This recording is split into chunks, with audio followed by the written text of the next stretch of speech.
What's up guys, TheMerryGamer here, and welcome back to another episode of Sky Factory 3.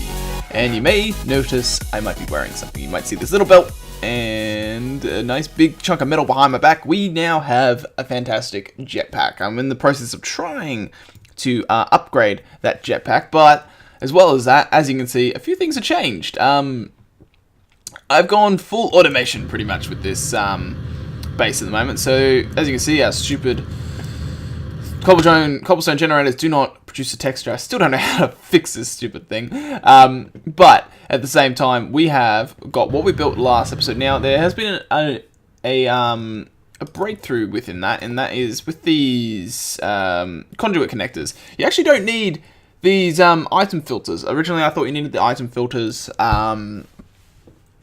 for just general stuff. Then I realized when you took out the item filter, it actually still worked with extracting and inserting. So the item filters are more for when I'm trying to split off all my items into different locations. So even though they feel like they're a waste of building them, they will be handy in the future, because then we'll have them all splitting off into different storages and whatnot.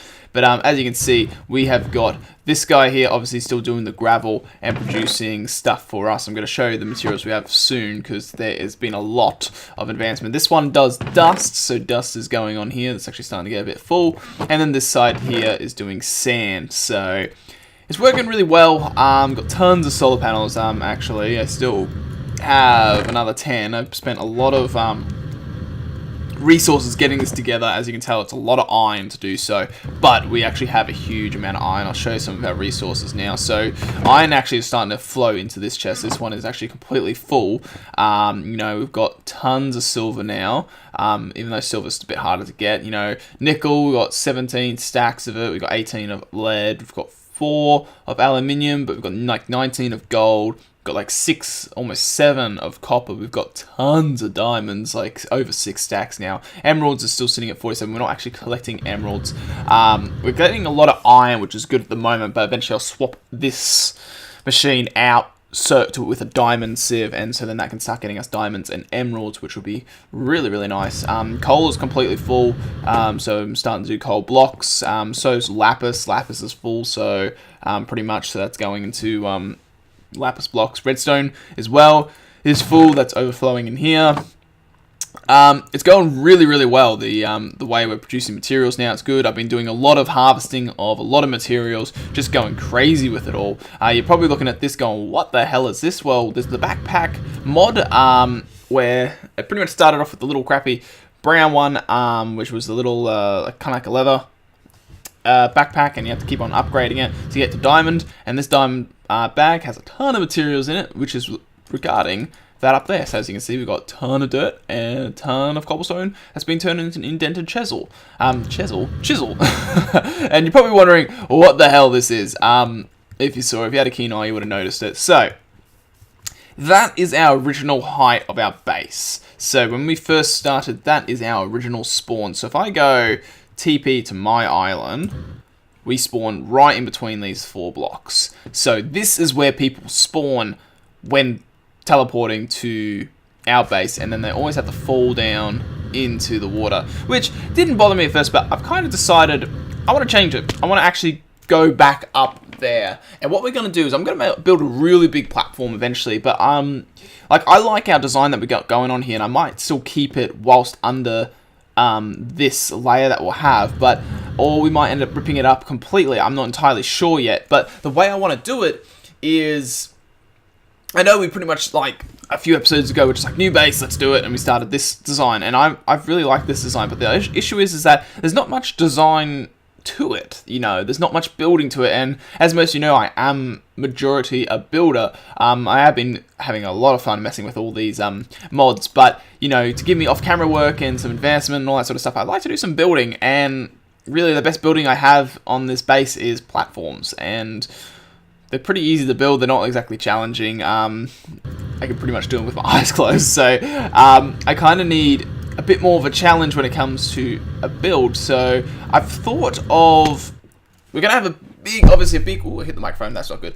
Have a big plane of area to build, and we're gonna have like multiple builds. We'll have like a house that we live in, we'll have like a farm area, maybe like a barn for our animals, and then underground we can have like a new section which has our actual farms, but on top we can just have like just the mobs wandering or something. And then I want like a factory or like something for our manufacturing sort of stuff, for this stuff to put it in. We can like automate it. Like you have the immerse engineering, I think it is. If we go at immerse, is it immerse? Is it immerse engineering or or is it immerse? I can't remember now. I think it might be. Yeah, immerse, not immerse. So you got the immerse engineering stuff, and this stuff is actually kind of cool. I've been looking at it off camera, and it's a bit of a different way of doing it. Do I have one of their books? Yes, the engineering manual. So this engineering manual, it's actually really interesting. So if we go construction of, say, no, not those. Let's go heavy machinery. So they have all this stuff. So their arc furnace. This arc furnace pretty much does the same thing as this one block here, the alloy smelter. But it's like this big, all these multiple blocks and all that sort of stuff. And it's obviously more expensive to build, but it comes up looking like a giant machine that ends up looking like a massive factory. So I'm thinking maybe we start bending towards this and we have like a factory on our island that looks like, from a distance, like one of those old brick sort of factories or something. It has like the pillars for the smoke flumes and all that sort of stuff, and inside we have like this full-on factory setup. And then I was thinking for our power, we'd make some sort of nuclear, like, I guess, like not reactor, but like a nuclear building. So where you have a nuclear power plant, they have the most iconic thing is those big towers that they have. They're those big coolers. So I was thinking we could build like a pair of them or one of those, and like a small building underneath, and maybe at the top of it, where you can't see, we just have all our solar panels on top or something like that. So yeah, I was just thinking of just some way of making this island look aesthetically pleasing. I was going around to everyone's base before, because if we go TP Island, and I just hit tab, so oh, that's why it's not working.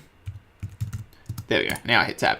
So this is everyone that's playing on the server at the moment. This is anyone that's logged in and started. And I've gone around and had a look at everyone's bases, pretty much. There's a few people that I haven't actually still gone to yet.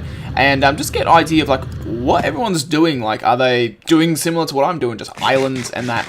And the most likely are, there's a few people that actually are doing building, and I kind of want to be like one of those few that actually are doing building, since I am a builder myself. So that's what we're going to work to. So over probably in between this episode and next episode, I'm going to start getting that ready. But as well as that, I wanted to show you this. So I kind of wasted a bit of time talking about all that before telling you what this is. So this is a colossal chest. So this is a massive singular chest that has pretty much all our items in it. It has so many rows of stuff, and we're only up to like here or something.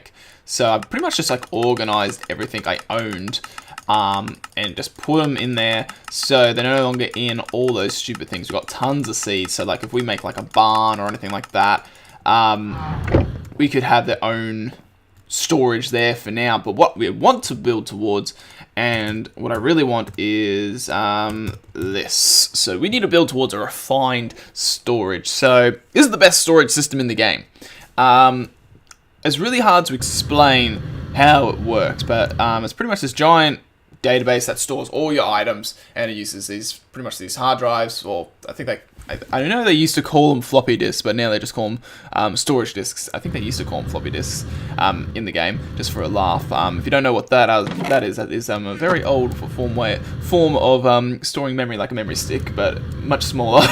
But yeah, they have those storage disks now, and that's like how they store all your data for your items. So I want to build towards one of those, but it's a very expensive and very kind of end game, so we kind of need to build up towards that. And that now brings me to the achievements. So let's see what we are in time-wise, because I have been talking. So achievement-wise, we've done well so far. So we are through the wood age. I still need to enchant a sieve. I haven't done that, and I really should do that whilst having that automated. But now we need to start looking at the farming age. So we've prepared our farming safe. I've crafted them. You know, we've got to make a few more of this sort of stuff. So next episode, I really want to focus on the farming area, because if I get the this platform done up top, then we should be able to, I might build like a barn off camera, get like a farming area going, and we can look at getting some of these, if you go farmer, not those, it's this thing, this farming station. Now, it's very expensive, so to say. So this is a pulsating crystal, which is just our pulsating iron nuggets, which you guys may recall I used from getting from pulsating iron, which you get from just doing this, which is a bit annoying because ender pearls are a bit hard to get. I do have a little bit now, but they are a bit annoying. But you need this Z-Logic controller. So this stuff comes from a slice and spice. Now we actually do have a slice and spice. I've made it particularly so we can make that. So we've got that in here, and pretty much what you have to do is you have to put this stuff in here and it'll produce a Z-Logic controller. So if you're wondering how you get Solarium, Solarium is iron and iron gold and soul sand, and I don't think I have much soul sand, so that's what's kind of holding me off at the moment. I need to get some more loot bags, so I'll have to reactivate this before I do anything. But I know this episode has been a very, very talky episode, but I feel like a lot of things are going to change, and I just wanted to update you guys on what's happening. So this episode's going to be a shorter one because of that, but I have had a lot of stuff to show you what we've done, like with all the automation and that. We've got all this chicken stuff that's still brewing. All 3 chests are full of eggs. This one's starting to get full. I've been doing some chicken breeding, or I was, and okay, where's all the, okay, there they are.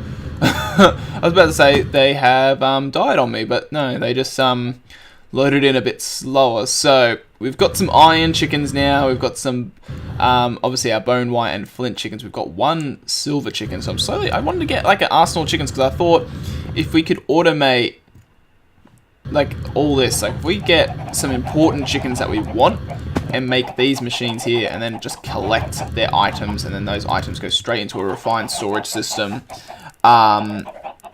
then it works, wouldn't it? It'd be perfect. So that's what I'm thinking of doing.